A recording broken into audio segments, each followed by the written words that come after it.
Good day and welcome to today's Conversation podcast. Today we are going engineering. I'm glad to host the newly elected Engineering Institution of Zambia President, Engineer Wesley Wyman Kaluba. He has just taken over from his brother, Ebo Ngandu. My dear brother, welcome to today's Conversation podcast. Thank you very much. Thank you for having me. It's a huge pleasure. Yeah, thank you. I've been looking for you to come and grace the event, but like the Lord says, everything comes together, I think, in due course. And today we are on this topic. Many people have just seen you burst into the national scene as president of the Engineering Institution of Zambia, and they may not know who Wesley Wyman Kaluba is. Let's start from there. Who is Wesley Wyman Kaluba? Thank you very much, Ambassador. It's a pleasure to be here. Yes, I think Wesley Wyman is not a new name in engineering fraternity. I've been in the EIZ for quite some time. I've served as vice president for the Engineering Institution of Zambia, serving under 3 presidents: Engineer Sidney Matamwandi, Engineer Eugene Hazele, and even Engineer Ebo Ngandu himself. I served for the 3 of them. So I've got quite some experience in the engineering fraternity, engineering issues, lobbying for policy, conducive policy, which can further engineering in Zambia. But before that, tell us your early life. Yes, my early life. Yeah, I was born in Mufulira at Ronald Ross, and in a family of 3, being last born. And from Mufulira, we moved immediately to Kitwe, a place called Mindolo. If you cross the road from Chimwemwe, obviously that is Mindolo on the other side. Yeah. So there are a number of people who call me boy from Mindolo. This is a renowned name in Kitwe. I see. I started school in Kitwe, and then I went to Kitwe Boys Secondary School. So I've grown up actually in a mining community, and you obviously know the Mindola shaft. Growing up in those dirt brown soils, playing football, barefoot football, with most of the people who ended up playing Fonkana football club. From Ufria to Kitwe. So I grew up like that, with a number of associates across the road in Chimwemwe, in Mindolo. Then I went to Kitwe Boys. And obviously Kitwe Boys, you know, everybody came from Kitwe Boys. Yeah, there's so many prominent names in this country whom I can mention. I think my head boy then was Father Frank Walia. Yes, that's why you see that why my name is very easy to, because quite a number of people I can mention, from Franklin Tembo Jr., Grevazio, whoever, Engineer Charles Mshota. There are so many people who passed through Kitwe Boys, and I was... P.S. Charles Mshota also went to Kitwe Boys. Went to Kitwe Boys. Wow. So many people. I think the list is endless. Yeah, correct. Yeah. I had the privilege to serve also as deputy head boy at Kitwe Boys, 1992. At Kitwe Boys, I loved playing chess and writing. I was editor-in-chief, you won't believe it. Wow. For a periodical I used to call the Kibosek Vision. I was in the debate club, or in the maths club, everything. And most people never thought that I could be an engineer, but my love for physics, specifically, and mathematics is what led me to pursue engineering at UNZA. And at UNZA, I studied mechanical engineering. So I'm a mechanical engineer, though I prefer wearing so many hats. Yeah. I've served in a number of industries, a number of sectors. And your professional life, where have you been? In my professional life, I've worked in the automotive industry. I think I first started, my first job was with Pilatus Engineering in Lusaka. And at that time, the mines had just been... Yes.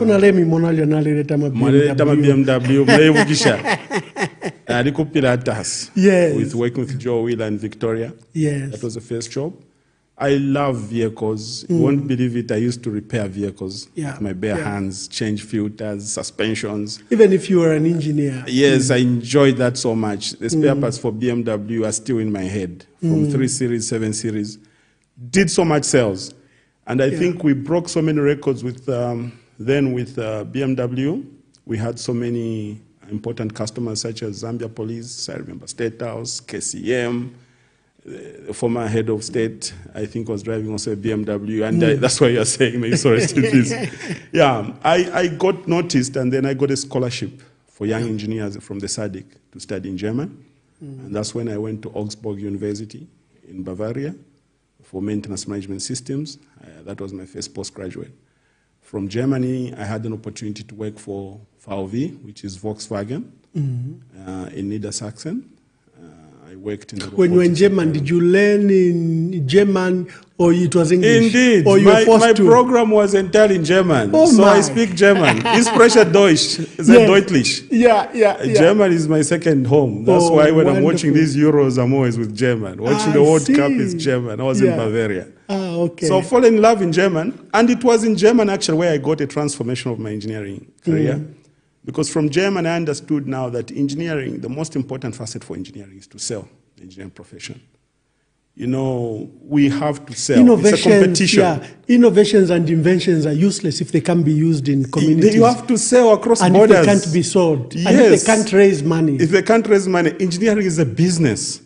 Most of the engineers I met, those that taught me and those who were in industry, they were grappling how they'll capture markets, say in Europe, entire Europe. Well, just a minute, that's very key to the practical aspect of these skills that we talk about, and now they're absent. Remember, we say we have engineers that can't even make a toothpick. When you were at the University of Zambia and you were in Bavaria in Germany, the universities, tell us the differences there. Because here, you seem to be saying the application was more important. Also, the commercial aspect of your engineering skills and the inventions were also very important. Very important. Was the emphasis similar to University of Zambia? Is something that which we can localize? Okay, I think the major difference here is research and development, the R&D. You know, our friends have invested so much at R&D. If you're going to talk about certain skills, like fabrication, you know, building small machines, which also we have those skills in Zambia, though they're maybe not so much enhanced. However, our colleagues have invested so much R&D. If you are going to be a skilled person on the roadside in garden compound, you know, fabricating gates and so much, there's already a value chain that has been built through R&D, where your products will just land. You don't have to care so much on how the sales will be done. So they bother to create the value chain. The value chain has been done for engineering. Not Mwapanga gate. Then yourself, you have to 3 months per And in that value chain, obviously, there are standards that you have to conform to. Okay. You know, so it's the R&D which looks at the logistics, the marketing for your products, and also the standards that you have to conform to. Other people are going to assess whether you are adhering to those standards. If you're not, then you fall off. You know, so there's that enhancement of skills that come naturally through competition and through standards which are monitoring how people are performing. It can be done in this country, but I think we need to relook at our systems. Instead of just whipping the engineer to say that the Zambian engineer cannot do this. Engineering is more than just the professionals that are practicing it. It's the entire country. You know, so what are we doing as citizens of this country to help engineering thrive? Before you come to that, finish your story in Bavaria, Germany, because I have a lot of questions for you when it comes to the practical aspect of your profession. Thank you very much. In Germany, I had to, like I said much earlier, I got a transformation. I understood because I wanted to, coming from the automotive industry, I was given an opportunity whether to serve in BMW in Munich or at Volkswagen, which is mostly Audi in the north, in Niedersachsen. I chose to work at Audi because I didn't know much about Audi and Volkswagen. Owners of Lamborghini, by the way, as well. 60,000 employees in Wolfsburg. Wow. You can imagine the entire town, almost everyone. It's one of the largest motor companies in the world. And I was working there. Obviously, I also fascinated how the Germans have linked academia with industry. Any lecturer who teaches you at the university is also a manager in industry. Wow. So, you know, at university, you could have somebody teaching you, like engineers. We also need to learn about personnel vision, which is personnel management. Let me just say human resources. Yeah. Because you're not just dealing with machines. You have to deal with people, maybe in a plant. My lecturer at university will be telling you, will be simulating problems that you are likely to face as an engineer with your personnel that you supervise in a workshop. Later on in the afternoon, again, that is very important what you've just said. Yeah. You know, there are many times you have qualified engineers, even running firms, but when you put them as managers, directors, then they fail. Because I think no one then gave them managerial and administrative skills. Yes. So it's very important that what you are saying is that they were not just equipping you with engineering knowledge and practicals, but now they were equipping you to also manage human resource and other resources. It's very true. And, you know, later on I'll talk about what we are doing as EIZ to ensure that the universities that are accredited with the EIZ that are teaching engineering, they're incorporating so many of that content. At the University of Zambia, there are courses that talk about industry, okay? And there are modules that are talking about personnel management. But those modules are not so much practical, you know? So you just probably memorize a few contents and pass, get a distinction. Just for purposes of passing. But our colleagues are more practical. You know, you're talking about somebody, like I was saying, the case I was giving much earlier. My professor at the university, who's teaching me personnel management, okay, efficiency and performance appraisals. In the afternoon, in the morning you've got classes at the university. In the afternoon you go at Siemens. Siemens, which is Siemens as you call it. Yeah. He's the personnel manager at Siemens. Wow. And he'll tell you that, remember what I told you? Yes, so here's the case. This is a lady. Obviously, they also hold confidentiality, but he makes you access the files. There's a lady who's applying for leave, but she's just come from, you know, there's a practical example of what you are facing. Yes. And that helps you. For instance, there's interviews, they're interviewing interns. It makes you come part of that interview. And then the questions are being phrased, even the scores, the way they are conducted, you know.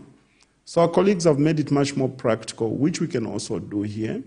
I'm aware that in the health sector, we have been much more practical because of the university teaching hospitals.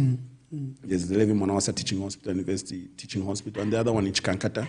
I'm aware that students come from outside this country to come and learn in these universities because it's much more practical. You're seeing the actual problems, a patient there. Yeah, it's a good thing, but I think we should not just be associated with disease and distress. We should be associated with development. And research. You know, and research, yes. Yeah. How long were you in Germany? I was in Germany for 2 years. Okay. Yes, and I came back immediately with a changed view because I wanted so much to be hands-on, to be preparing things as an engineer. But I was given a direction that yeah, you need to be a technician if you have to do that. And what I noticed in Germany is that the pyramid, you know, at the top you've got engineering practitioners. Yeah. At the bottom you've got technicians, craftsmen. But these craftsmen actually earn more than the engineers. Wow. Yes. In Zambia, our pyramid is like this. Almost everyone wants to advance skills. But why should be a craftsman and a technician who probably went to a polytechnic or a college earn more than the engineer who went to the university? Just explain. The input's about time. Okay, so an engineer will spend probably not so much time in an organization. They will do the designs, okay, and then monitor how they're performing and leave. They've got adequate time to go and look for another job in another organization. I'm just giving an example. Yeah. So they are not tied to say Volkswagen, to spend all the time 8 hours in Volkswagen. Or like the craftsmen and craftsmen will be 24 hours in the production lines, looking at the robots, repairing the robots, whenever there's any problem, troubleshoot. But the engineer is like a doctor on call. You come in, look at this, and move. So collectively, if the engineer puts in all the various jobs that he's doing in the other institutions, you end up earning more. But in that particular organization, is not so much higher than a crafts or a technician. So what they've done, that system aims to promote hands-on skills that are directly involved in production, unlike the way it has been here, where I've seen most of the hands-on skills, the personnel that are trained in the crafts, the artisans, they always promote to become engineers, degreed engineers, so that they can design. So we've got a lot of people that are designing, but very few that are implementing. And when we create that gap, okay, that's when we see foreigners coming to take up that gap. And then we say they're taking our jobs. Of course, we've got others that can perform those functions, but not probably to that level of expertise. Because when you are comfortable in the job, you say, me, I'm an operator, and you're very comfortable, you're performing that job to the best of your ability, then you become an expert in that field. But no sooner do we use those experts, they always graduate into the degreed functions, and they start planning, they start designing. Something I think which we are looking at EIZ, trying to see how we can change the orientation of the pyramid. Yeah. We need so many technicians, craftspersons, and technologists who are bridging between engineers and technicians, and very few engineers. It's sad that... You talked about robots. I was amazed when I visited the automotive industry, both in East London and in Pretoria when I was ambassador. And why I bothered to visit is I was worried that the automation is taking away jobs. And if you walk at a floor, you don't find many people, but you find these machines that are building cars. How do we relate that, the new technology and the replacement by robots, and how can we ensure that the jobs will be there? I think this debate doesn't go away. Yeah. And I think we need to face it head on. It's analogous to the debate of artificial intelligence. Aspects of deep learning, machine learning, and robotics. What are they trying to achieve? If you look on the strategic development goals, I think it's SDG number 8, which is talking about enhanced, jobs, to create jobs that are decent jobs. Yeah. Yeah, we have to create decent jobs. So what robotics does is to remove those dangerous jobs, which a human being should not be performing. And then we are saying this is a job. For instance, working at heights. You're building you're erecting a building which is so high, and then you want people to be up there strapped and putting balls to precision. It's very easy for somebody to fall sick, even if you have put in safety measures, and then you're endangering lives. So why can't we use robots and artificial intelligence? Because with that, what you're saying is that you are basically putting simulation in a machine to perform certain functions that a human being can do, like solving problems. We have to get on the train. The train is moving, and all the time from the time that we gained independence. Technology will not take away jobs. It will not take away jobs, because the same robots have to be worked on by human beings. So we have to enhance skills where we are managing the robots, doing maintenance on the robots. Create so many, a cadre of professionals that can look at robots. Because with enhanced technology, we'll be able to perform functions that cannot be performed by a human being, a human brain. I'm glad that you are a president that came from the automotive sector, but moved on to other sectors. I see you were at Zamtel. I see you were at Lafarge. I see you went to various industries, I think, which prepares you as we begin now to transition to discussing the role of the institution and its impact in national development, your role in national development. Let us go there. And I'm excited that you've been with the Engineering Institution of Zambia for some time, because you've served at various levels.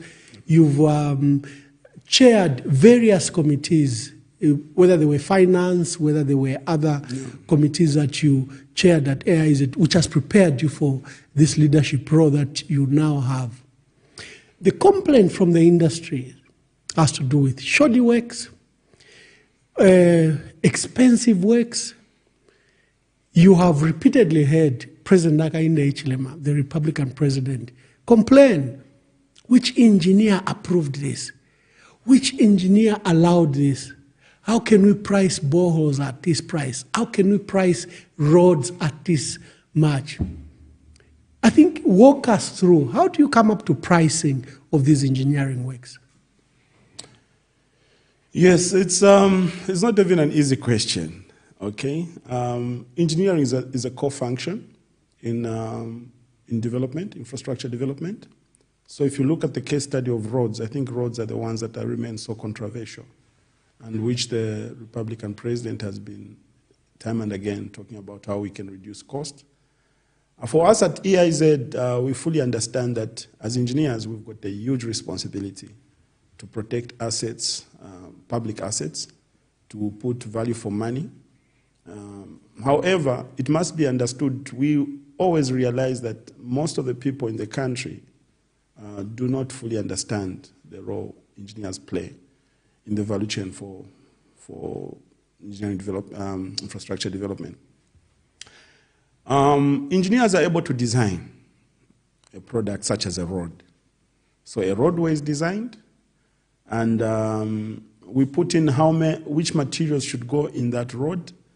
We project the overloading on the road, depending on maybe physical traffic counts, and then projection, looking at how the country might develop in the next few years, how the traffic will grow.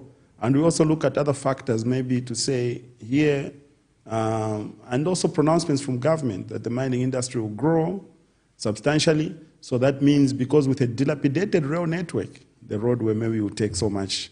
Yeah, I'm just giving examples. Yeah. So we project that and then come up with how strong the road should be. And since it's an engineering product, which is also facing other factors like financial factors, we need not to over-design it. You know, there's money being spent. Or, for example, a customer client, in this case, government through the Road Development Agency, might tell you that we want this road from point A to point B. And you're talking about over-engineering. You would want a certain thickness, looking at the load of maybe traffic. You would want to put maybe at the end, maybe road finishing such as lights and the other furniture of the road and safety features. But then they tell you that we only have so much per kilometer. Yeah, it's a highly, unfortunately, I need to say this, it's a highly politicized industry. You know, first of all, if you are going to follow the standards that are supposed to happen in the construction of a road, first of all, you need to allow us to conduct what is known as feasibility studies.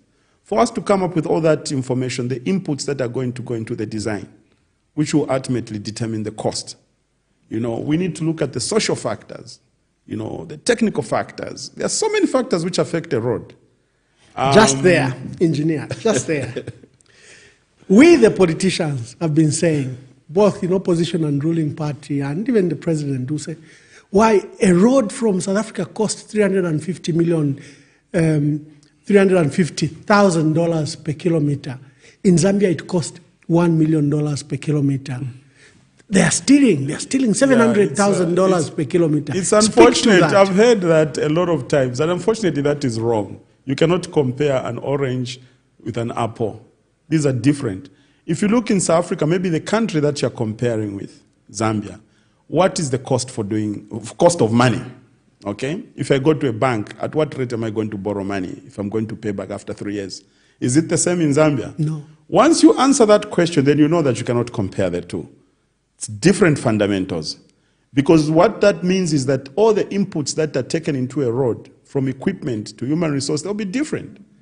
If it's equipment you're talking about, if you put a grader, how much would be the cost for a grader on this road?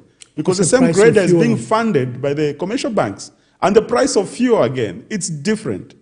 So just on that aspect. But then also, if you're going to talk about certain roads, for accessibility, if I talk about trunk roads, for instance, the ones that connect us with our neighboring countries, like the one which we are earmarked to upgrade to dual carriageway, these roads have been heavily infringed. In the other countries, there's what we call a road reserve. By the way, it's also in the Roads Development Act number 12 of 2002, which establishes the RDA. The road reserve is supposed to be 100 meters, okay, meaning that 50 meters from the center on both sides. Or like the way the railway should be, 50 meters, both sides. Yes, that gives space for engineers to work. But in this country, you find that that has been infringed by both businesses who have also got title. They've built groceries and everything. And then you're talking about the telecoms companies. They've put optic fiber. Zesco has put their lines in there. I remember working at RDA as director. We found that even Zamtel puts their own infrastructure on the road. But if you talk, they've got a Zamtel Act then.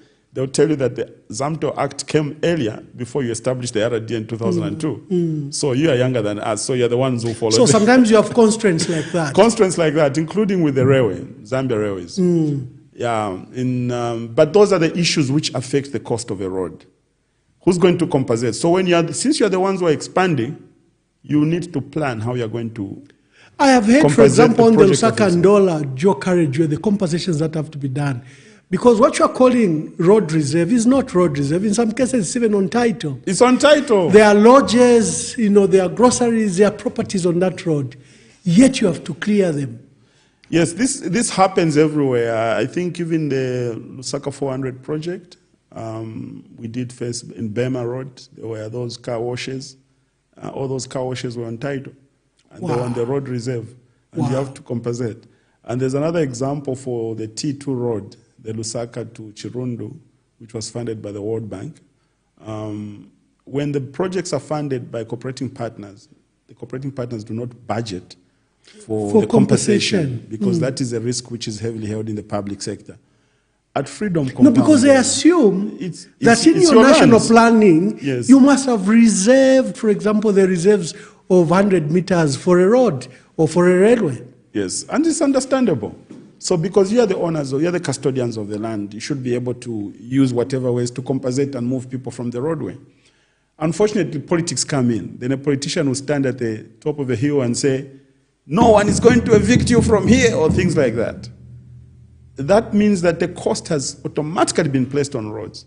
And it's very unfair to blame engineers that they are overpricing this when the entire system needs a look. First of all, so allow engineers to... Other than the price of fuel, the cost of money in the country, there are many times you have to plan, for example, for compensation for people sitting on roads, and people. In some cases, legally there with titles. Yes, I would like to see this project now where we are upgrading to the Lusaka-Ndola dual carriageway. I want to find out, first of all, how much portion is going to be allocated for project-affected persons. Compensation, reallocation for service lines, utility lines like Zesco I've mentioned, optic fiber, from that 650 Who meets those costs?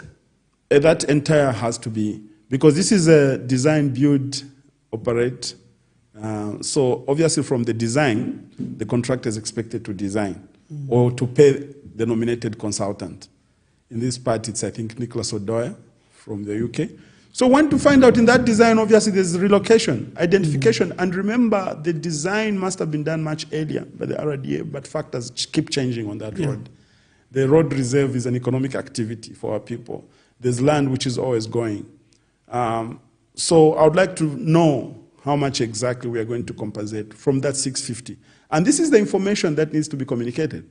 Because you cannot compare with another country. We simple laymen will just say, how much is a kilometer from Ndola to Lusaka? Yeah, you're assuming that everything is construction of the road. Now you are telling me that you may have to pay Zesco to reroute the lines. Or Zesco needs to pay, but they didn't plan for that. Yeah. So you have to compensate. Zamtel might have to move the lines.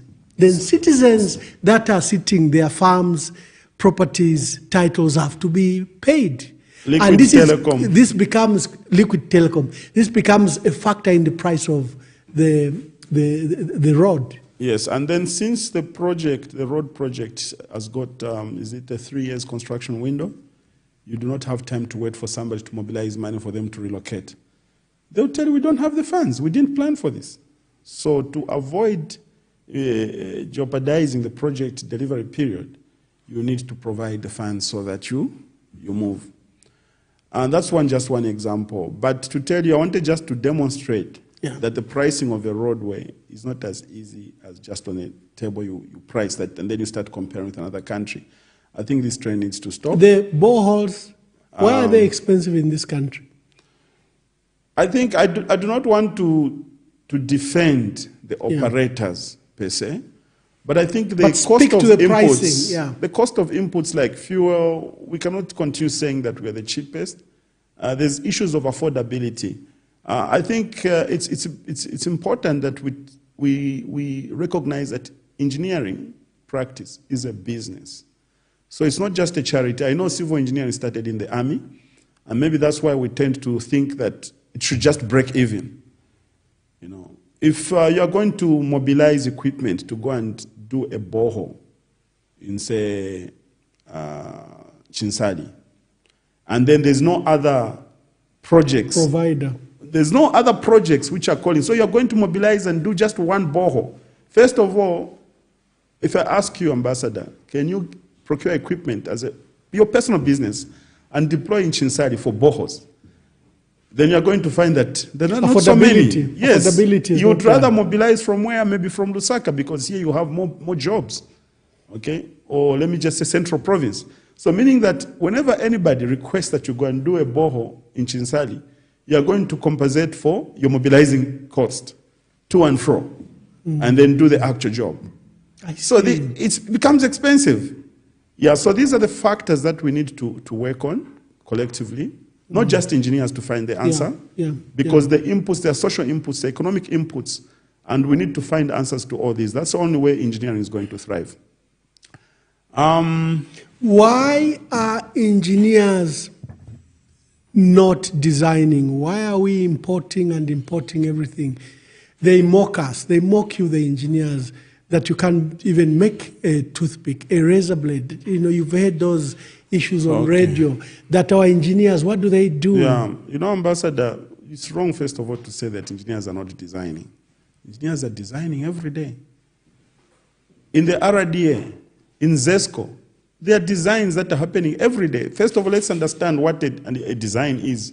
If you're talking about a design for a bottle, what do you want us to design? Because the engineers are designing even buildings and roads in this country. So if you want us to design cell phones, for instance, is it a matter of prestige? I'll tell you that in Switzerland, they're not designing phones. In Finland, they're not. These are developed countries.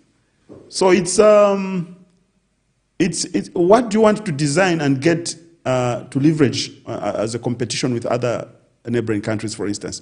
In the DRC, which has also been growing in mining recently, most of the people working in there in strategic roles are Zambians in the mines in the DRC. Even in Chile, which we talk about, I've got a lot of colleagues that are working in Chile. You know, Chile is #1 producer for copper. We've got so many Zambians working in the Chilean mines. And they're designing work. They're designing production. So you need to find a space where we need to have a leverage competition for us and to comparative advantage for this country. And that's when we can say, are we designing in this space? Because in certain aspects, you want us to be designing toothpicks. How many people are using toothpicks, first of all? That's why I said it's a business. It's very easy to design a machine for producing toothpicks, but is that going to solve the problems that we have? And first of all, we've got the strategic development goals. And I think those are the ones we should look at. SDG number 6, clean water and sanitation. Yes, we've got engineers who are working clean water and sanitation and working day and night to ensure that we have clean water at a very low cost. If you compare now, I think this is what we should also do. Instead of just comparing the cost of infrastructure, let's compare the production of water, for instance, here in Lusaka. At what rate do we provide water? Compared with another country, for instance. Engineer, when I was in Northern Province as PS, there's a famous story I usually tell, but you know, you can blame it on the entire value chain, from administrators to engineers. I noticed a report that we were doing boreholes. You know, the issues of boreholes is very important for this country. Issues of clean water. It saves on diarrheal diseases. Therefore, it reduces on both maternal and infant mortality. So it's very important that you deliver clean water to our people, and it's a very heavily invested in infrastructure subsector. So I am looking at this report, and I'm being told that we are doing, I think we're doing about 1,000 boreholes that year for both Mchinga and Northern Province were one, and we hadn't divided them. And of these boreholes, 100 were going to go to Luingu district. But there was a counter report that said there are 67 boreholes that are disused or unused in Luingu. So I didn't understand. You want us to build another 100 boreholes, you have 67 that are not working. So I went, took a quick tour into Luingu district, called the district commissioner and the council secretary, and I arrived. And I said, I want to see these boreholes that are not working. We went to one of the boreholes, and the boreholes were actually new boreholes. New boreholes? Why aren't they working? Do they have pumps sunk in there? there? They had pumps, they had everything. So they brought a bucket, someone brought the bucket, and we pumped water. The water was blood red. The presence of iron in that area pollutes groundwater, so that every time you get the water is reddish. One, you can't drink it. Two, you can't even use it for washing clothes. So those flushed boreholes, I'm just thinking, the major So then I went to Kaputa, because then there was similar report of disused boreholes that were sunk at great cost by government. And not decommissioned, they're still running. So meaning that some people could still access the water. Oh yeah. So I went to Kaputa. Again, the problem with Kaputa is the water was white. That's like, Kaputa sits like on a salt pan. Yes. So my question to you engineers, first of all, how do you allow us to keep on sinking boreholes, for example, in an area we shouldn't be sinking boreholes? Or maybe we should be providing maybe filters for that iron or salt. I think, Or maybe we should have other harvest methods, maybe harvest rains or running streams and damming it. I'm not privy to that case specifically, though I know I can easily find the information in the EIZ. We've got a section of experts in water and sanitation. But it rings to me quite similar with other infrastructure projects, which are politically driven. If the authorities indicate that you need to sink boreholes in this area, then that is the scope that needs to be done. I had money. It's got no information. I had money for 1,000 boreholes. All I needed was just to locate them. And I'm sure maybe we could have sunk more. For you applying the brakes, you probably actually stepped on toes. This is an issue where our work, our drive, our scope should be driven by information through research and development. I think at the EIZ, we're advocating for a huge budget allocation for research and development. And this means that, we can make more informed decisions if they are properly researched. And the research has to be respected by everyone, all stakeholders, including politicians.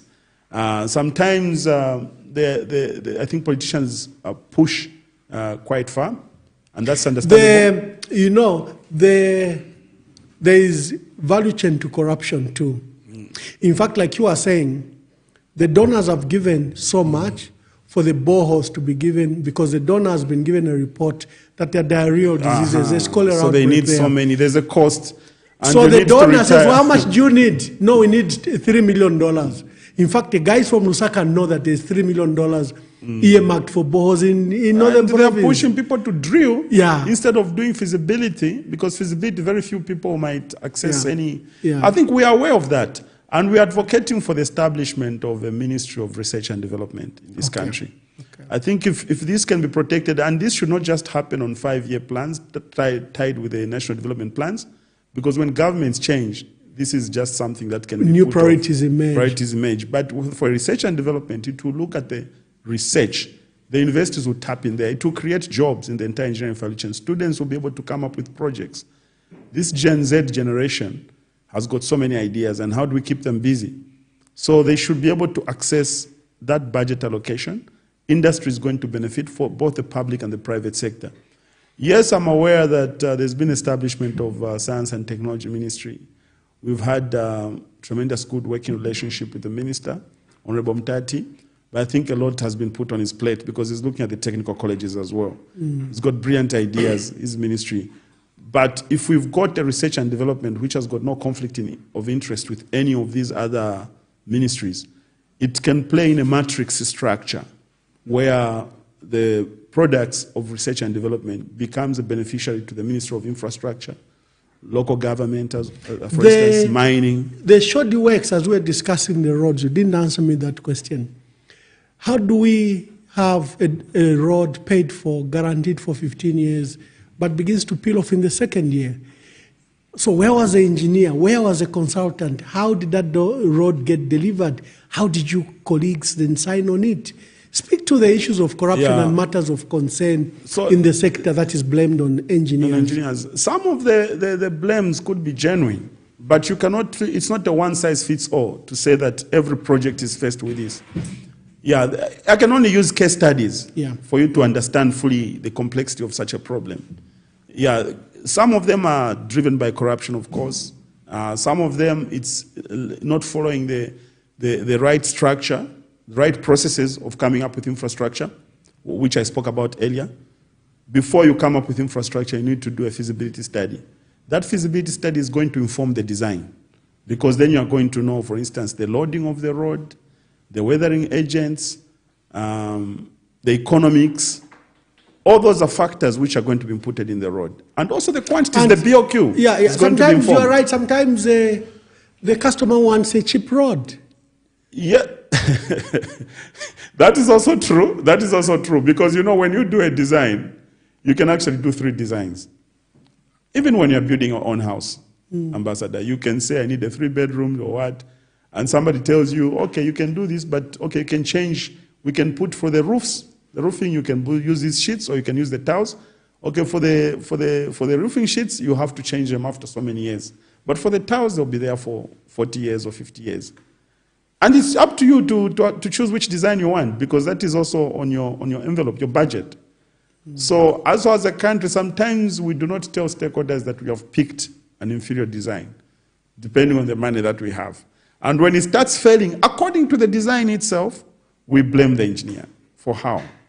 So that is one classical example there, but there are so many factors which influence the failure of road projects. The main one is where politicians, for instance, this has happened so much in the past. Yeah. They want, when people associate equipment with the work going on in a road. So what should happen, first of all, when you want to do a road, is to appoint a consultant. Okay? The consultant will get on the road, look at all the factors, look at the alignment of the road, and then come up with the politicians wants to go and commission. They want equipment at site. Yeah, so what should happen is the consultant, after the consultant has done everything, they prepare even the bidding document, which the prospective contractors are now going to answer in a tender. But then they start with a bidding document. Okay, how? On what basis? Yeah. So the contractor now is appointed and is instructed to go on site. So the contractor will go with the equipment on site. And then told to keep moving, do grade something so that people are seeing that we are working on there. You know, you're meeting political expectations. And compromising. And then they start the procurement in hindsight of the consultant. So then maybe that happens. We've had it happen, I think, in the last generation of the PF. It happened that a consultant now goes on site 2 years later, after the contractor has been on site. And then when people start auditing that project, they're saying that there's no work done here. But meanwhile, they've paid the contractor. When you sign a contract, you take a contractor on site, it means you have to start spending. Yeah. Because the contractor has already gotten equipment. They've borrowed money. They've actually recruited experts. Okay, engineers who are now going to stay in the bush waiting for the designs to start working on it. And the consultant who said, the consultant who say, you've just hired me, I might need 8 months. Yes, and the consultant now come and need 8 months before they do that. And then meanwhile, you are paying the contractor fixed costs for doing nothing. And then later on, say, no, this was paid, but there was nothing there. We forget exactly the genesis of this problem. As engineers, we are saying that, can we stick to the standards? Can we understand, maybe also reduce the amount of politics? Because I think the politics has, in the last few years, I think has been very highly escalated, such that engineering practitioners are scared of this. We are scared of the space. We take a back. And then when people are talking, even when you want to clarify these issues, you're deemed to be a politician. Yeah. It's quite scary. For once, if we are going to make any progress in this country, we'll need to step back. By stepping back, I mean the politicians give the space to the people that should work. It's important for politicians do the visionary. First, you need to understand the politician too. The politician has a cycle of 5 years, and he wants to deliver in 5 years. So if I want Lusaka-Ndola Joe Carriageway, your consultant might need maybe a year or 8 months. And so that may not be feasible. No wake happening. That's not feasible for the politician, because the politician wants to commission and pronounce to the people. But you see, Ambassador, what that has done, it has created more harm. In the Road Development Agency, where I served for around 10 years, we changed the CEO position 7 times. Wow. That is instability for a road authority in a country. A Road Development Agency is an authority, okay, for the roads in the country, meaning that they're able to come up with standards on how we can erect roads across the country and also how we can reduce costs, because that's one of the objectives we want to do. But you cannot do a turnaround of 1 year, so 6 months and what? You know, there's so much inconsistency. You know, that instability will end up showing in shoddy works. That's just one example I'm giving. That's very unhealthy. If you compare, you were in South Africa, the South African National Roads Authority, SANRA. SANRA, so much stability. I heard the other CEO had to resign after how many decades? Yeah, almost 3 decades. 3 decades as at the helm of a road authority in South Africa. Even the PPPs that we are inviting, we need to show that there's stability. You know, a PPP comes in, it's a huge risk for the private sector, this turnaround of government. If this government comes in, they'll touch that PPP. So that's why you see the biggest risk for the private sector is the funds that they're bringing into this infrastructure in a foreign country, for instance, especially if they're foreigners, they're not Zambians. Now they bring in all this money, and there's what is known as political risk. Yeah, we'll just cancel the program. Cancel it and then it becomes a cost on don't care who's going to pay it after us or whatsoever. All these instabilities, they actually escalate the cost of doing roads. Because even the contractors are smart enough to price highly so that there's huge return. For example, on the Lusaka-Ndola Joe Carriageway, for us in the political space, you are professionals. We've said no, it wasn't procured properly. The opposition accused the previous government of not procuring the road properly. We are also saying they have not procured the road properly. You know, the PPP, so there's that political risk, like you are saying. Yeah, the political risk is where the voice of politicians become much more than that of experts. I'll tell you myself that there are a number of things which were not explained. For instance, when the PF government was trying to procure the Lusaka-Ndola Dual Carriageway, for instance, what should have been said is that it was not much more like a PPP. It was a contractor-facilitated initiative. You know, let's take this into context. You want to build a house, Ambassador, and then you tell me as a contractor that you don't have money. And then you ask me to go to the banks and borrow on your behalf because you're unable to borrow, you've reached a ceiling. And then you tell me that once I borrow, I come and set up the house, you are going to give me an opportunity to put that house on rent for 10 years for me to get back my money. That's case 1. Case 2 is whereby you tell me, Engineer Kaluba, I've got 1 million here. Can you please build for me a house? I'll be paying you each time you move from one stage to the next. The cost in the 2 scenarios will be different. In the first, there's a cost of money where you've placed the risk on me. I have to go to the banks on your behalf and borrow. The banks have to, there's money in there. Okay? And you cannot compare also in another country where the government has got money, and then you're comparing that in that country per kilometer is so much. In that country, they've got money. They've told the contractor that to pay you immediately you're working. It's different from where you tell me to go and borrow myself money from a bank, and then I have to put up also a markup for myself to make money for constructing. 2 different scenarios. So this should have been explained much better. But again, I've also heard in the new government, procuring through the NAPS, the pension funds, it's got advantages also. But I've seen, unfortunately, that politicians on the other side are also shooting that. Then they're saying, what is this? Okay. Yeah, okay. For example, the particular concern we have with the Lusaka-Ndola Dual Carriageway is that, first of all, there's a foreign contractor that will be on the road and benefit from that road for a period of 23 years, I think. Secondly, it's the politicians that pronounced that the road will be funded from NAPSA and Workers' Compensation Fund. If it was a business decision between the two entities, the PPP and who then sourced funds from the market, and then the market gave them, I think no one would have raised an issue.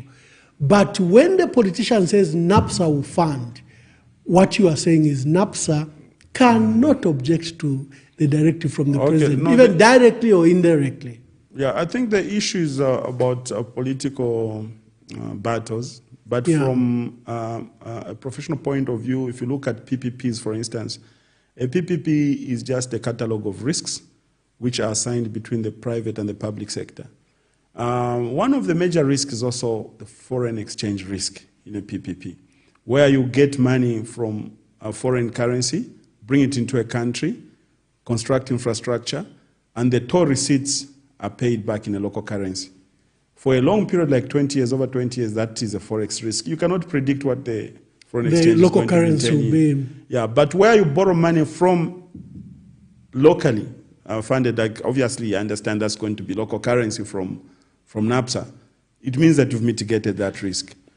So from a professional point of view, we can list a number of advantages and disadvantages. But the only problem I see is that, yes, there are political risks, which also have to be identified. For instance, the ones which we spoke about in terms of variability, change of government, those are risks which hinge on a PPP project. But they tend to be listed as the highest risks. For me, I think that is where I have a problem. If we have to put up infrastructure, public infrastructure such as a road, let's look at the risks which are going to compromise the quality within the life cycle of the road itself. Let's look at the pricing itself. And then there's citizen enhancement, which is also one of the development outcomes in the 8th National Development Goal. And we've heard when the president was doing the groundbreaking, including the Minister of Infrastructure, promoting citizen participation. This is a good thing.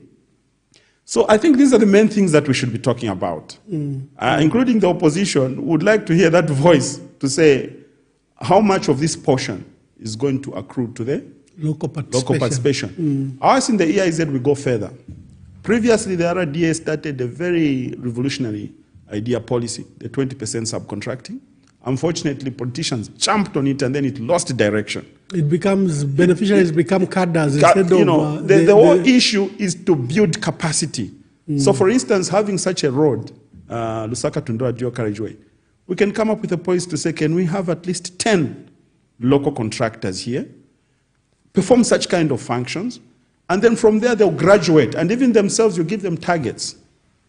In the National Development Goal, where now there will be other subcontractors which are going to leverage on the experience end for those contractors, and they'll also mature. I think there has to be something like this. We can go further. Instead of one of those companies being held by just one person, you can even cluster them. There could be 5. You know, Group 5 in South Africa, WBHO. All those were not owned by one individual. There are a number of people in that organization. That is meant to dilute the risk that is presented. As Engineering Institution of Zambia, the major thing that we are calling for these infrastructure projects is to enhance the participation of engineers. I know we are saying local, we are saying citizen participation, that is good. Ourselves, we are saying engineer participation. When you place engineers at the forefront of these engineering projects, they tend to be efficient and effective. In the same way, I think for the energy problem that we have, yeah, I think when engineers from, you don't get to see the reports of engineers. Mostly our advisory role as contained the EIZ Act, it's advising government at the back office, presenting our reports, whether they are taken or not. In fact, Engineer Kaluba, this brings me to another important issue that's affecting our country. We have a drought, we have mass load shedding. I think we need to spend some time on this matter. Why should ZESCO run out of water allocated to it in June for 2024? Why should, I think meteorologists are your members. I think you have engineers at ZESCO that are your members. I think people dealing with issues of weather and climate are your members. Droughts are now predictable. Sometimes information comes 2-3 years in advance. Sometimes it comes a year in advance. So let's start with the issues of power shortages and power cuts. Are we supposed to have these power cuts and power shortages? Yeah, I think it's a complex question. It's not even an easy question. First of all, you need to understand that we all agree that it's an El Nino. It's because of the El Nino that influenced the droughts. No one can say this isn't true. But like you've rightly said, we've got capacity to project. The El Nino happening this year is not something that caught us unaware. It was so disruptive. We knew about the El Nino 3 years ago, 4 years ago. Zambia is going to experience such an El Nino in 2024. And we have experienced it. In fact, if you look at the reports from 2015 when we had the last one, there was a prediction that we were likely, going to have another El Nino. So now coming to your question, we should have been much smarter, okay? So we should have started load shedding. By meaning by load shedding, it's a controlled load shedding from 2015, okay, to preserve the... You remember we used to open the... We haven't done that in a long time. Spill gates. The spill gates. So meaning that we're just generating throughout every day. What we should have done is to mitigate, to regulate the amount of power that we generate. And I'm not saying this that we are not able to do that, and these proposals were not done. These proposals also came from the Zambezi River Authority. We've accessed the reports from the Zambezi River Authority as early as 2015. But then, for escalated load shedding, controlled load shedding, obviously the political hand wouldn't like such at that time.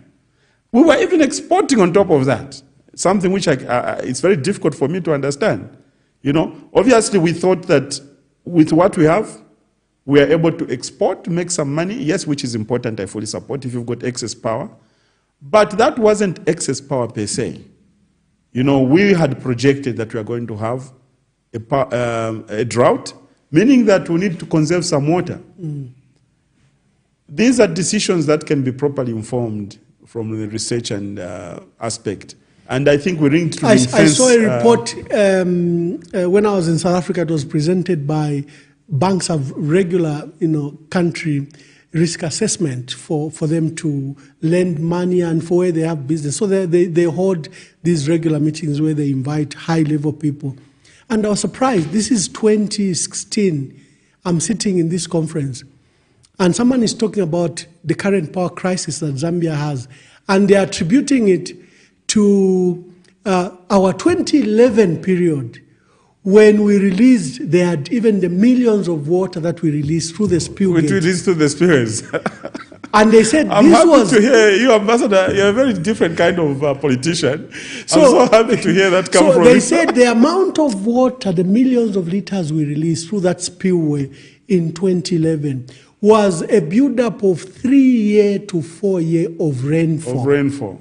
So they said this probably has an impact on their current power cuts now, because the dam is low, because they lost water for 3 to 4 years. I actually took it up with ZESCO because I thought then the release of spillway gates, first of all, was not explained to us. It was actually put as a joyful tourist attraction. People traveled to Siavonga to go and watch the spill gates being opened. So, but anyway, I think it could have been Victor Mundende at the time explained to me that there was a risk on the war dam. On the war dam. Yeah, that they had noticed, I don't know whether threats or cracks to the dam, and therefore holding so much water, the dam was threatened. That's when I even learned about the current rehabilitation of the plunge pool, which they are now doing to repair, because at that time it was damaged and they feared that the war dam, having so much water... You are right, Ambassador, but not... So, but the point is, engineering information in decision-making is very important. It's very important, and that's why at EIZ, from 2010, I think we have been advocating for the establishment of the Engineer General's Office. You know, you can imagine engineering, our national budget, 70% of that is engineering. And we do not have somebody in the cabinet meeting, an engineer, who's going to advise before decisions are made. Yes, we get lucky. We get so many engineers who become ministers. But as I was told by one of my colleagues, Honorable, he's an engineer, I won't mention who. He told me that, Wyman, yes, I'm an engineer, now I'm a politician. Correct. I'm no longer. Some of the best doctors have not been good ministers of health. So some of the engineers may not even be as good ministers of those engineering. And you know, just to take, I know people have been laughing to say you want engineer just because there's accountant general, there's auditor general, there's attorney general, you want engineer general. No, no, that's not the rationale. Why do you want engineer general? We've done a context for the same reason that you have explained. For engineering decisions, okay, not political decisions, to get the balance where decisions are made, it's very important. And also to protect engineering interests. If you look, like I gave an example for the road sector and the road authority, for me I find it absurd that you can have 7 changes of the CEO of an engineering authority, which is actually in the Act, 7 times in 10 years. And then you get shocked when the prices of roads are going up. That is the genesis of the problems. We've got an engineer general, needs to be a constitutional office, just like a auditor general, and should also have a protection, the tenure. What do you call that? It needs to be security of tenure. A security of tenure. Our lawyers have done good work where they protect the DPP's office, and we have seen because they're part of the way we formulate legislation. They've got the attorney general, and at SEC you cannot just go and fire the DG at SEC or DEC. These are the institutions that we have prioritized. And then we are getting shocked when engineering is not performing so well. So can we put deliberate efforts to protect the engineering profession? Starting with the basics like that. It might sound easy, but for us, we know that this is one way. And an engineer general is not a person. I asked a question. The Zambezi River Authority gives a report that because of the El Nino and the anticipated drought and the low downstream levels of water that Zambia will be affected, they gave allocation of water to ZESA, which is Zimbabwe Electricity Supply Corporation, and to ZESCO for 2024. ZESCO just announced that they've run out of that allocated water. And from 1,080 megawatts that Kariba North Bank produces, they are now producing something like 100 megawatts, literally to, first they don't have the water allocated. Last year it was the other way around. I think we stayed within the water consumption part, stipulated water consumption levels. It is our colleagues in Zimbabwe that abuse the water. This year it's ourselves that have abused the water. But so I want to look at how the Zimbabwe... Where are the engineers there? No, it's, you know, we've got, first of all, you need to understand, we've got the integrated resource plan sitting with the Ministry of Energy, where we participated in the formulation. We were a key player in that. It was approved by Cabinet in February this year. And that is the 30-year plan, which is going to provide energy security in this country. Unfortunately, that plan did not take into account emergencies. Like, we are calling this an emergency, even though we have said earlier that we knew about it. Our colleagues in Zimbabwe have leveraged, that is, you know, the core. You know, the provision of energy through core sources. In Zambia, we are sitting at 9%. In Zimbabwe, they've got how many core plants? 4 plants. 3 are public. 1 is Chinese-owned. And that's why in Harare and Bulawayo, they do not have any load shedding at this point. I'm happy that here we heard the Republican president was talking about us reaching a financial closure soon on Mamba 2, which will add another 300 megawatts. That's commendable. And what we are saying is that in Mamba, there, from Kandabwe, we've got a belt for coal, and this is what extends actually in Zimbabwe. We've got. It comes from Kandabwe, Mamba. That goes up to Wange. To Wange in Zim. But our overall reserves for coal in this country stand about 48 million tons. We are ranked number 64 in the world. That is huge. We should be proud of it, and that's one resource we can use. But I know the issues of cleaner energy production. You cannot get funding, outside funding for projects like this. It's quite scarce, But we are happy that government is now taking up that political will, because even in Germany, there are coal-fired plants running. They've fired their plants. And I won't even talk about the USA, because the USA is not part of all these treaties, the Paris Treaty and they the refuse. They refuse. And of course, with Donald Trump has been preaching that, hey, we need to have the energy. In China, they're producing how many? I think the source from coal could feed the entire Africa. Yeah, so what we are saying here is that, first of all, we need to look at engineering, how best we can reduce emissions from coal-fired plants, because there's technology which is able to do that. Is available. Catalytic converter. I was at Mwamba collieries during my campaigns, and I did a tour on the Mwamba coal plant. First of all, we haven't even reached 1/10 of the ZEMA standards for emissions. I think it is 0.02. Even if we put up the coal plants in Mwamba, 10 of them in this country, we will still be within the thresholds. I'm happy that there will be another 300 for the 2 turbines to be added. But we should look at all these low-hanging fruits, because it's much easier to put up a coal-fired plant than a hydro. Hydro, yeah. A coal-fired and plant then solar and wind just, are not really reliable. 2 years or 18 months per se, you're up on the grid and running. And also the one for Ndola Energy, Honorable Brian Mshimba, that is a diesel-fired engine, of course, heavy fuel oil. In other jurisdictions, they'll tell you that you're polluting the air. But we need to have this power, you know. We are the developing Ndola country. Energy has a good story, because it was put there because of Indeni, and the byproduct of Indeni's production were the heavy fuels that were then being fed in Ndola Energy. With this government changing plans on Indeni, it really has now affected Ndola Energy. I'm told they've reconfigured it, but it's going to be extremely expensive for Ndola Energy to produce power. And I bet you ZESCO must be one of the most expensive independent power producers for ZESCO. Because in the absence of Indeni, they'll be getting drums and drums and drums of... First of all, I think as the EIZ, we do understand government making decisions to change the Indeni from the refinery that it was into an oil marketing company. But I think we should have consulted widely, including the engineering institution. If we had because maybe let me finish that point. The engineer general who would have approved for cabinet to change, and that engineer general's office needs to be protected, to be insulated from politics, because then that becomes just another political office. What we are saying is that engineering, the voice of engineering, we should increase the volume for the voice of engineering in decision making.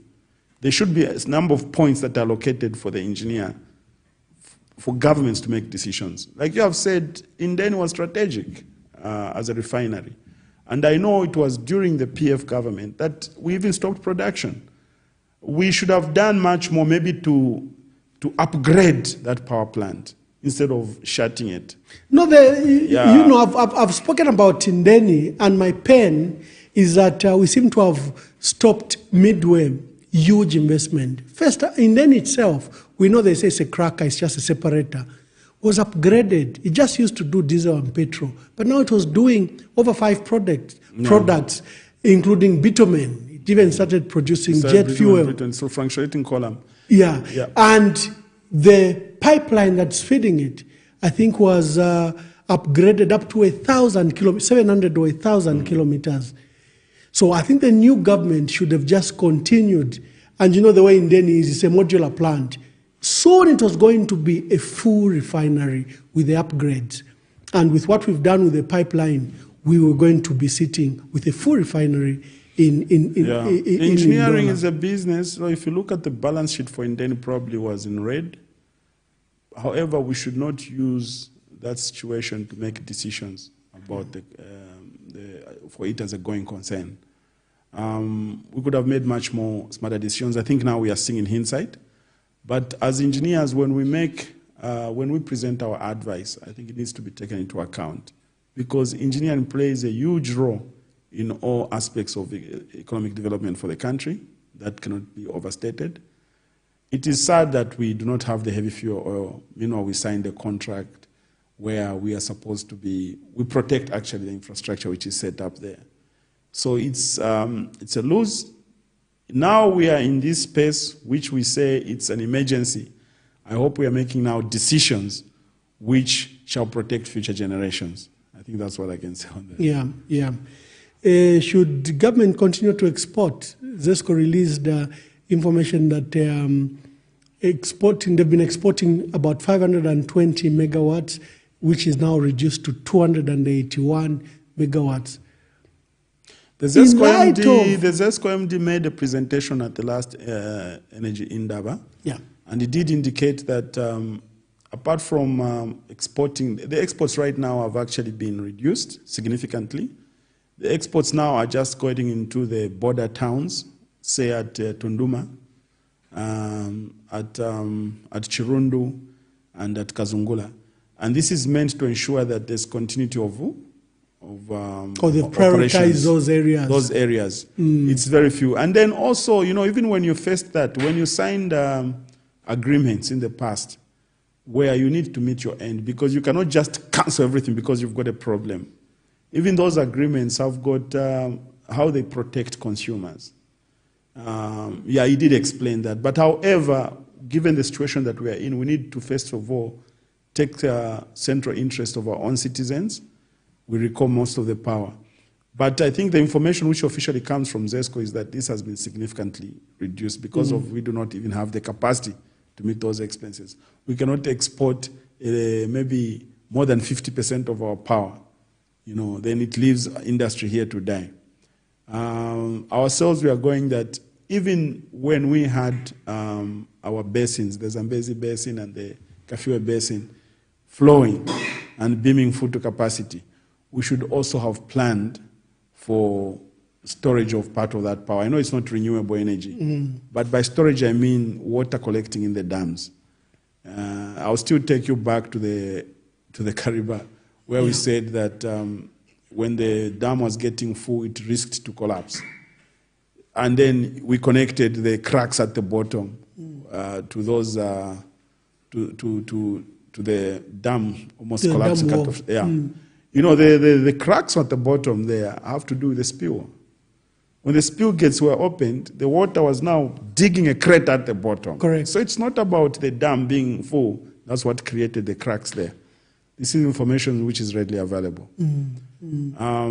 So maybe even if we didn't open the spillway gates, we wouldn't have had that crater at the bottom there. Oh, yeah. Yes. Yeah.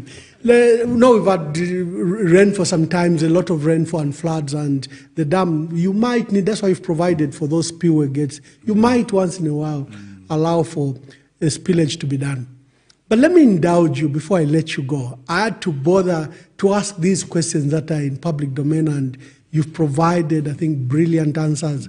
It's up to us, especially the ones you call politicians, to learn from you and give you more attention and bring you to the table of decision-making.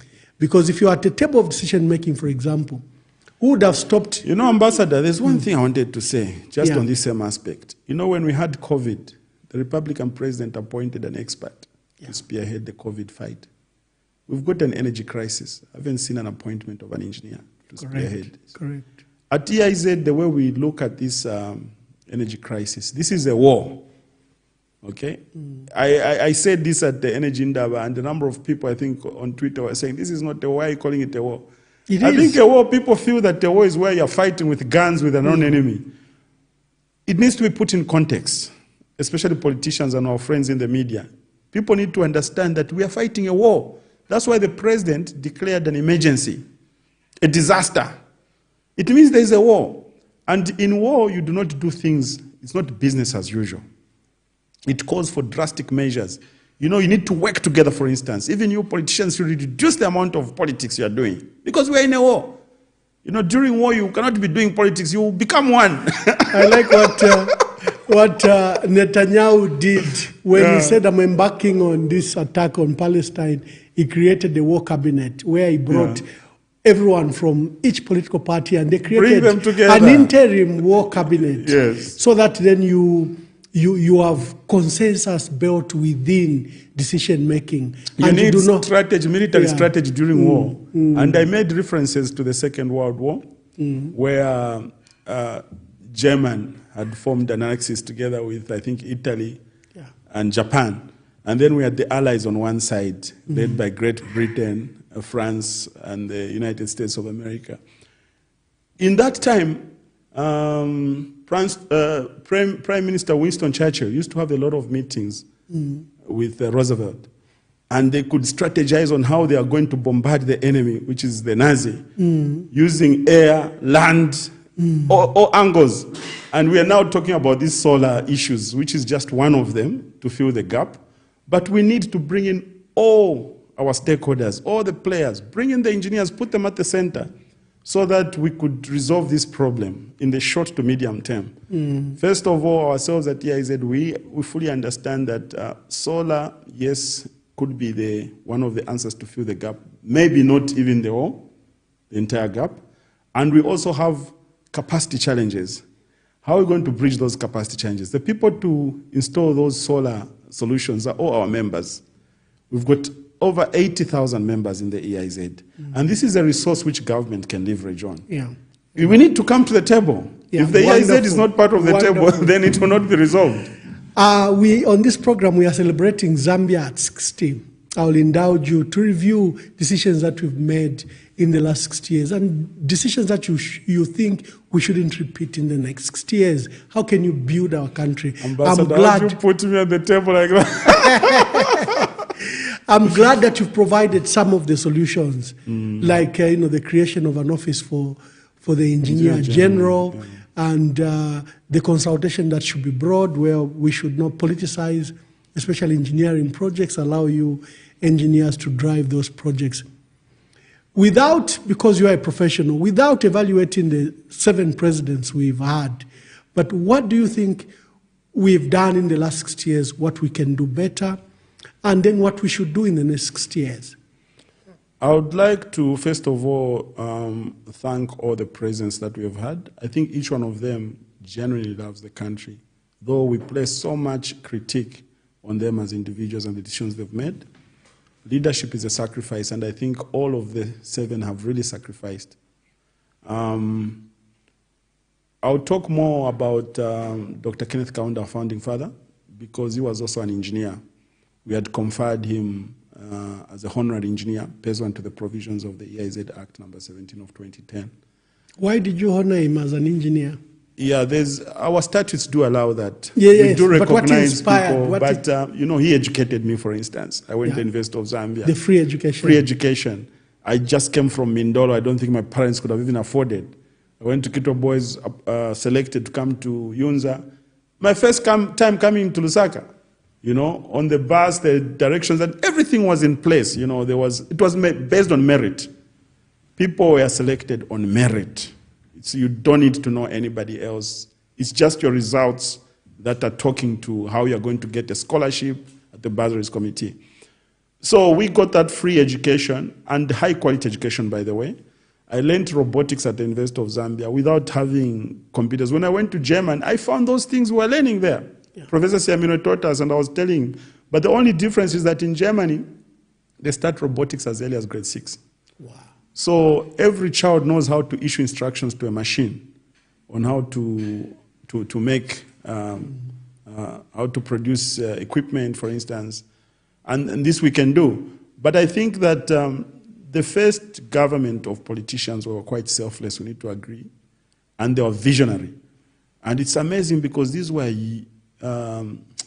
humble people with not so much of education, but so much wisdom.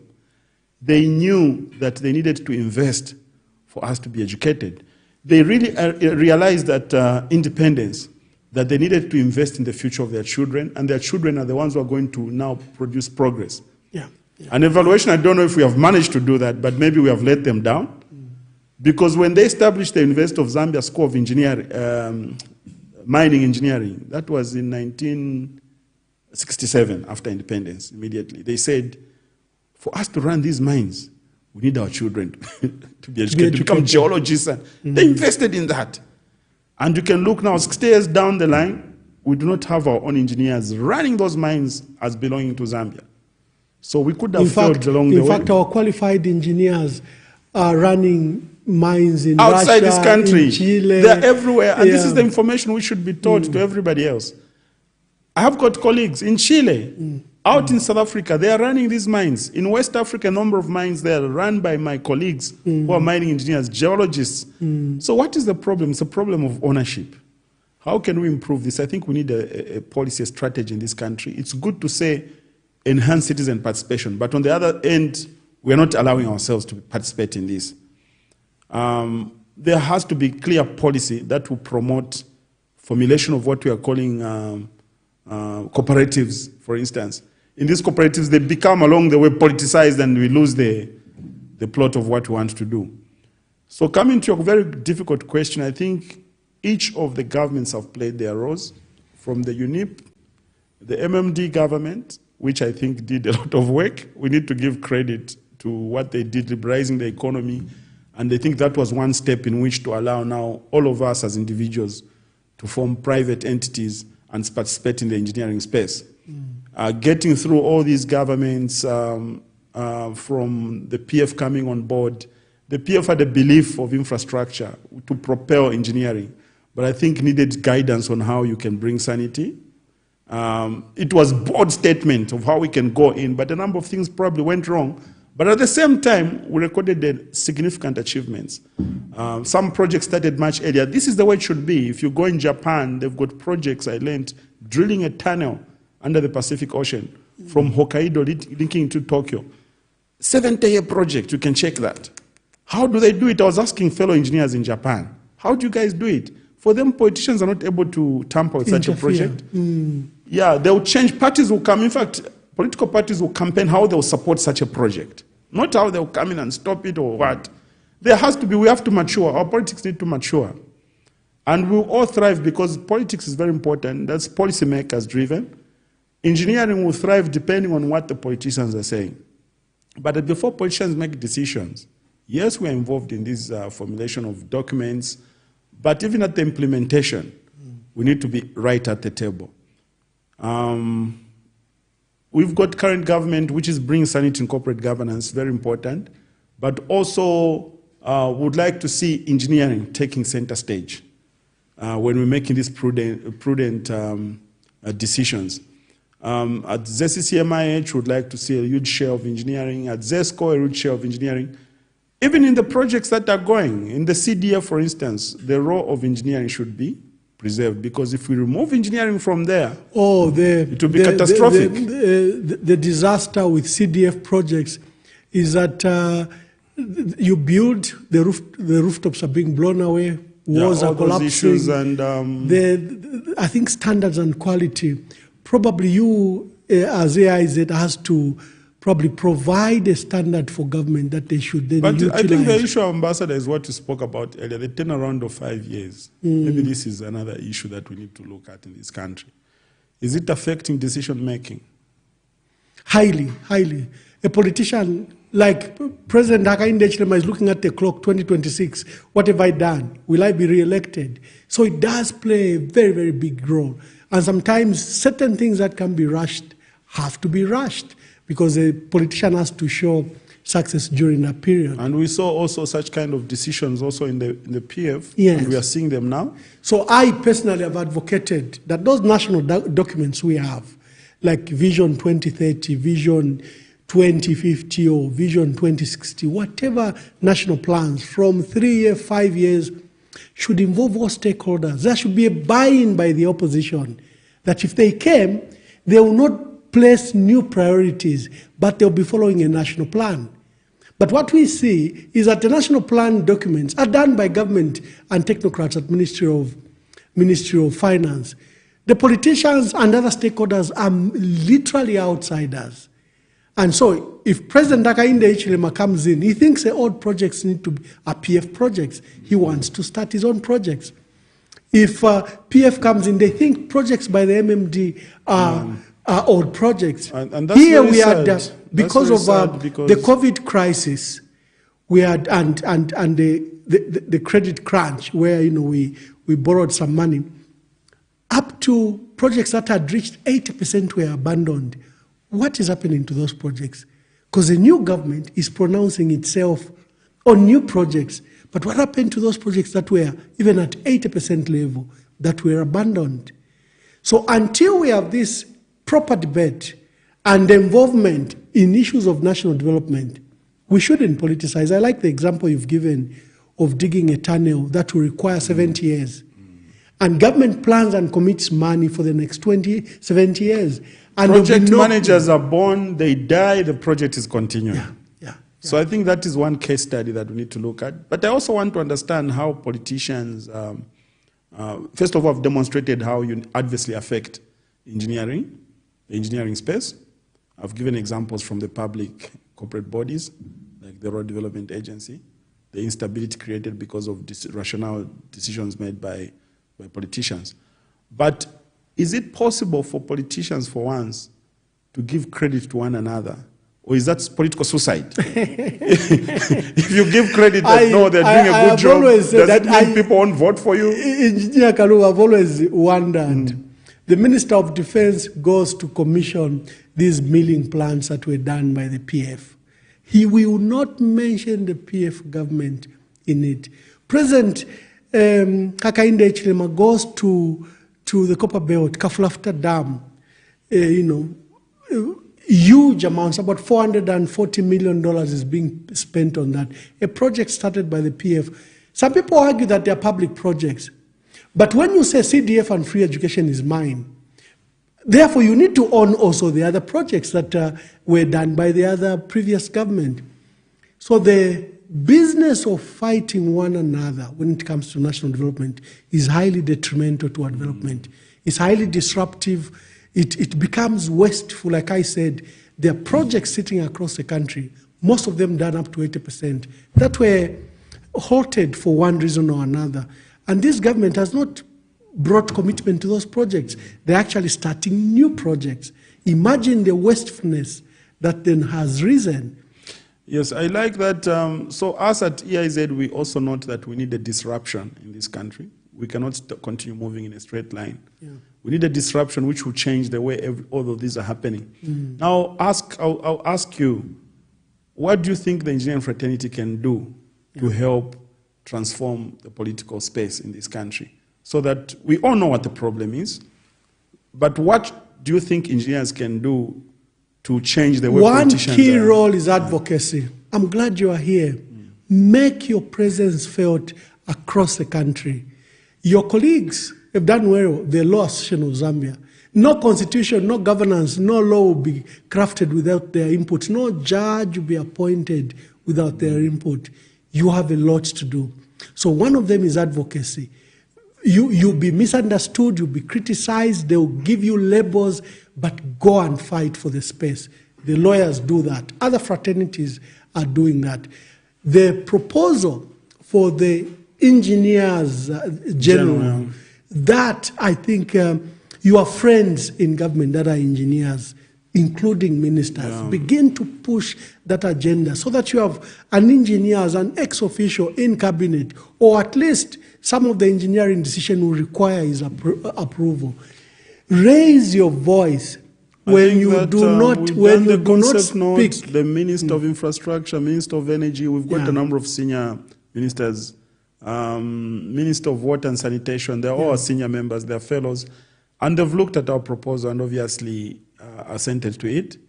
Now we wait what happens, because we've presented this to the Secretary of the Cabinet and we'll be making up follow-ups. And make the noise. Yeah. And making the noise. We're not very good. We're not very good at making the noise. I know you professionals shy away, but you know, like what you have done for the last time we are here, we've just discussed the sector and the sector and the sector.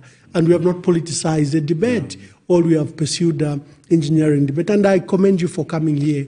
But you were on Sunday interview. I think you'll be on a radio station tomorrow. Continue to do that. Speak for the voice of engineers. And also the academic institutions.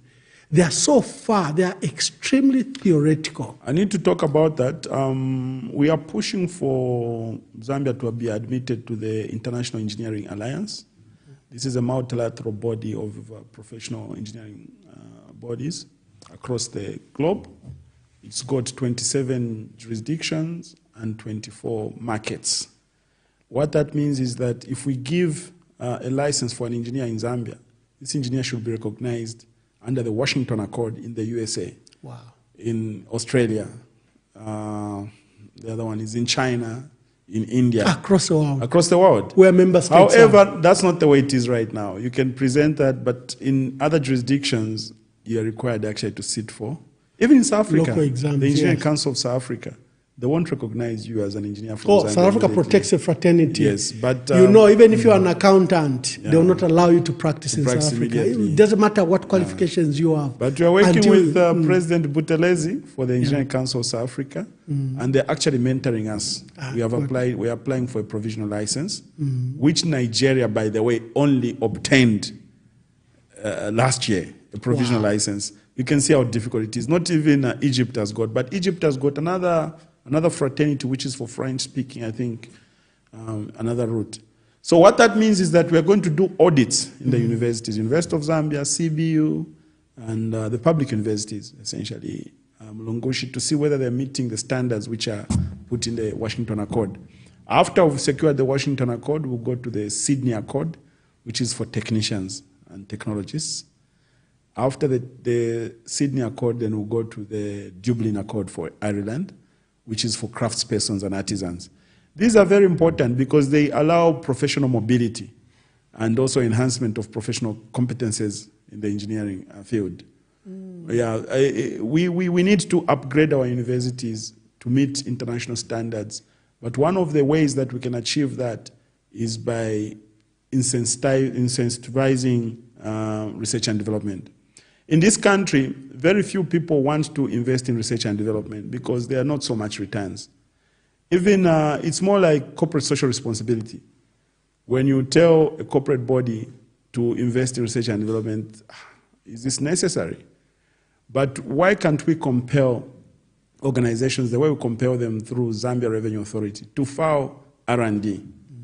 The mines, for instance, they should tell us a fraction of their turnover, for research and development. That will provide jobs in the technical colleges, in the universities. For us at EIZ, I think we are taking this very seriously because this is what now will bring in the advancement of our universities and our colleges. Wonderful, wonderful. I'd like to thank you for coming to Grace's program and for giving us those in-depth insights into the Institute, and we recognize your leadership, and I think you need to be supported. What are your last words? Yes, first of all, I just want to appeal to all people who love engineering, that, and this includes everyone, including politicians, the civil society. Engineering, as we agree, forms solutions to all the problems, the challenges that we face. And that's why we've seen amongst the entire 17 Sustainable Development Goals, 90% of them lie on engineering. Let's promote engineering together. The role for promoting engineering and professional practice does not lie just with the Engineering Institution of Zambia. It's a role for everyone. Let's encourage science, technology, engineering, and mathematics in schools. All of us encourage that our children take up engineering, and let's protect the role of engineering. Because if engineering thrives, the country will be able to develop. And I call upon you, politicians, to try to protect the role of engineers. Make engineers to be one of your key stakeholders. Even as you are going to politics, trying to find solutions for sanitation and water, for energy, don't make them off the cuff as if you know them as individuals, but try to put engineers to make more informed decisions. Even when you are speaking, you should have been researched information given by engineers, our members. Once we do that collectively, we'll be able to add value for the benefit of future generations. Oh, wonderful. Thank you very much. Dear viewers, we've come to the end of the program. Today we were hosting one of Zambia's luminaries in the engineering sector. He's president of the Engineering Institution of Zambia. He's just taken up the leadership. His colleagues in the fraternity voted for him with a landslide vote, and he's taking up the mantle. He's collaborating with all sectors. So until next time, today we're privileged to have hosted Engineer Wyman Kaluba. And until next time, see you. God bless our country. God bless Zambia. And shalom, shalom.